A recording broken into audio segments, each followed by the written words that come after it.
العلم نور في طريقك مرشد فاظفر بنور العلم والإيمان. عبادة وتقرب للواحد الديان، ويعرف العلم بربهم سبحانه الملك العظيم الشان. أسماؤه حسنى كذاك صفاته عليا بلا. اعوذ باللہ من الشیطان الرجیم.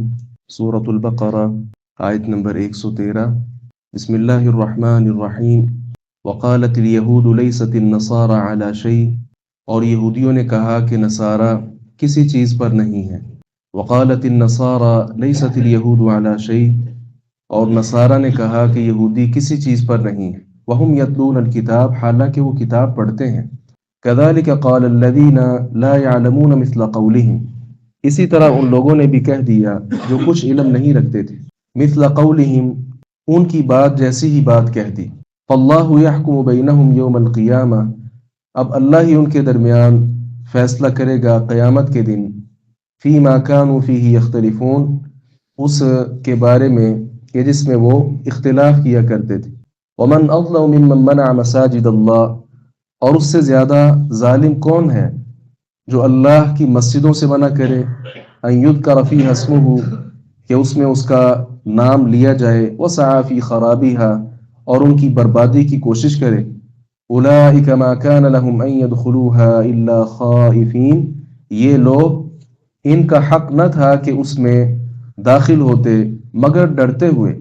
لهم فی الدنیا خزی، ان کے لیے دنیا میں ہی ایک رسوائی ہے. وَلَهُمْ فِي الْآخِرَةِ عَذَابٌ عَظِيمٌ، اور ان کے لیے آخرت میں بہت بڑا عذاب ہے. وَلِلَّهِ الْمَشْرِقُ وَالْمَغْرِبُ، اور اللہ ہی کے لیے مشرق اور مغرب ہے.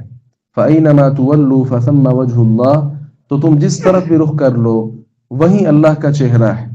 إِنَّ اللَّهَ وَاسِعٌ عَلِيمٌ، بلا شبہ اللہ تعالی وسعت والا سب کچھ جاننے والا ہے. تورات میں جناب عیسیٰ علیہ السلام کا تذکرہ موجود تھا. یہودی اس کو جانتے بھی تھے، پڑھتے بھی تھے، لیکن انہوں نے انکار کر دیا اور کہا کہ نصارہ یہ کچھ بھی نہیں ہے، کسی چیز پر نہیں ہے، کوئی وحی، کوئی کتاب، کوئی نبی ان کا نہیں ہے، کچھ ہے ہی نہیں ہے.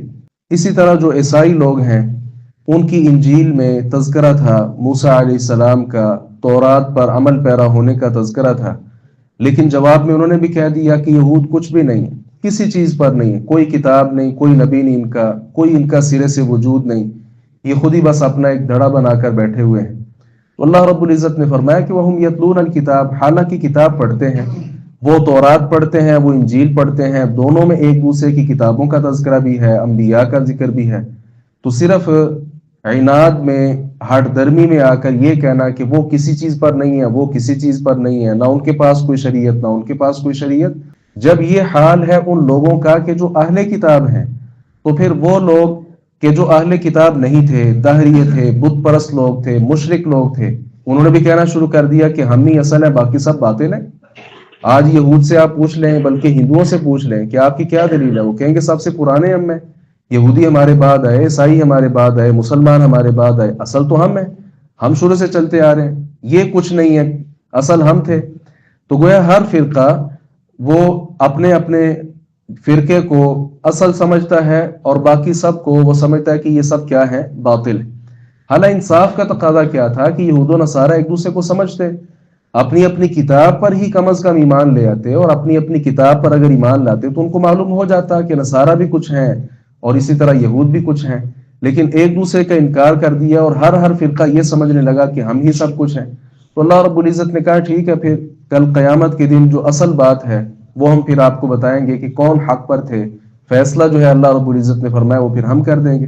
دکھ اور افسوس کی بات یہ ہے کہ آج مسلمانوں کی صورتحال بھی یہ ہے. مسلمان بھی اب بہت زیادہ فرقوں میں بڑھ چکے ہیں، اپنے اپنے مسلک، اپنے اپنے دڑے، اپنے اپنے مذہب، اپنی اپنی فقہ بنا لی ہے.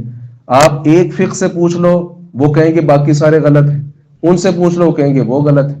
حالانکہ سارے مسلمان ہیں، سب کے پاس کتاب اللہ جو ہے وہ قرآن موجود ہے، پیغمبر علیہ الصلوۃ والسلام پر سب کا ایمان ہے، صحابہ کرام کی شخصیات کو سنی مسلمان تو سارے ہی مانتے ہیں، لیکن اس سب کے باوجود اختلافات، چھوٹے چھوٹے اختلافات کی بنا پر یہ کہہ دینا کہ فلاں تو کچھ بھی نہیں ہے بھائی، ان کا آخرت میں کوئی حصہ نہیں، وہ مرے تو سیدھا نعوذ باللہ جہنم میں جائیں گے، ان کا تو کوئی حصہ ہی نہیں، وہ قرآن پر عمل نہیں کرتے، ان کی بات۔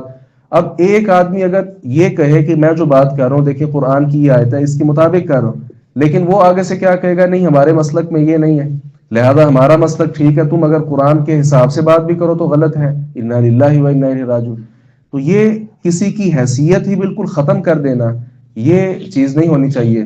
آپ نبی کریم صلی اللہ علیہ وسلم کا انداز دیکھ لیں، آپ صلی اللہ علیہ وسلم نے کبھی ایسے نہیں کیا کہ عیسائی کچھ ہے ہی نہیں یا یہود کچھ بھی نہیں، ہم نے ان کو مانتے نہیں، بلکہ آپ نے جب بھی دعوت دی اشتراکات سے آپ نے دعوت دی، کہا ندعو ابناءنا قل تعالوا، یہاں اللہ رب العزت نے کہا کہ آؤ، پیغمبر علیہ الصلوۃ والسلام سے کہا گیا کہ ان کو بلاؤ، کس بات پر جمع ہوں، اس بات پر کہ جس پہ ہمارے اور تمہارے درمیان کوئی اختلاف نہیں، اور وہ بات کیا ہے، دعوت توحید ہے۔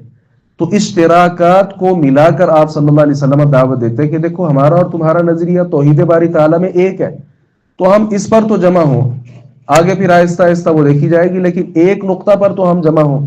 گویا آپ صلی اللہ علیہ وسلم کی جو دعوت ہے، آپ نے ان کی حیثیت کو تسلیم بھی کیا ہے، اور جو اشتراکات ہیں کہ ہمارے اور ان کے درمیان مشترک امور ہیں، ان کی بنا پر آپ صلی اللہ علیہ وسلم نے دعوت بھی دی ہے کہ ہم مل کر کام کرتے ہیں۔ یہ اسلام کا نظریہ ہے جو آج مسلمان بھی بھول چکے ہیں۔ نام کا اسلام لے لینا یہ کافی نہیں ہے۔ ہمارے پاس جس طرح ان کے پاس یہودیت اور نصرانیت خالص نہیں رہی تھی تو وہ شکار ہوئے تھے، یہی معاملہ اس وقت مسلمانوں کا بھی ہے۔ اس کے ساتھ ساتھ معاملہ کیا ہوا، ایک دوسرے کے گروہ کو انہوں نے غلط قرار دیا، اور اس بات پر بھی انہوں نے اس کا اعتبار نہ کیا کہ مساجد جو ہیں وہ خالصتاً اللہ تبارک و تعالیٰ کے ذکر کے لیے بنائی جاتی۔ سب سے زیادہ جو مسئلہ تھا وہ مسجد بیت المقدس کا تھا۔ اب یہ جو مسجد اقصیٰ ہے، بیت المقدس، یہ ایک خاص مقام رکھنے والی مسجد ہے، انبیاء کرام علیہم السلام کی سرزمین ہے، اور نہایت اہمیت کی یہ حامل مسجد رہی ہے، کیونکہ یہ قبلہ بھی رہا، اور اہل اسلام جو ہیں پیغمبر علیہ الصلوۃ والسلام مکہ میں وہ اسی کی طرف رخ کر کے نماز پڑھتے رہے، حتیٰ کہ مدینہ میں آ کر بھی اس طرف رخ کر کے آپ صلی اللہ علیہ وسلم نماز پڑھتے رہے۔ اس اعتبار سے اس مسجد کی جو اہمیت ہے وہ بہت زیادہ ہے۔ یہ مسجد پہلے یہودیوں کے پاس تھی، ظاہر انبیاء کرام علیہم السلام ان کے ہاں تشریف لائے تو وہ ان کے پاس مسجد رہی، لیکن ہوا کیا، جب عیسائی لوگ آئے ایک دوسرے کے خلاف ان کی جنگیں ہوتی رہی، تاریخ میں بہت تفصیل کے ساتھ یہ باتیں درج ہیں۔ عیسائیوں کے پاس جب تولیت آئی تو انہوں نے کیا کیا، سارے یہودیوں کا داخلہ منع کر دیا، حتیٰ کہ بعض مورخین نے اور مفسرین نے لکھا ہے کہ ان کی کتاب جو تورات تھی العیاذ باللہ اس کو مسجد کے اندر جلایا بھی گیا، اور یہودیوں کا داخلہ بڑی سختی کے ساتھ بیت المقدس سے منع کر دیا گیا۔ یہ عیسائیوں نے سلوک کیا یہود کے ساتھ، جب یہود کے پاس کچھ اختیار ہے انہوں نے عیسائیوں کے ساتھ یہ برتاؤ اختیار کیا۔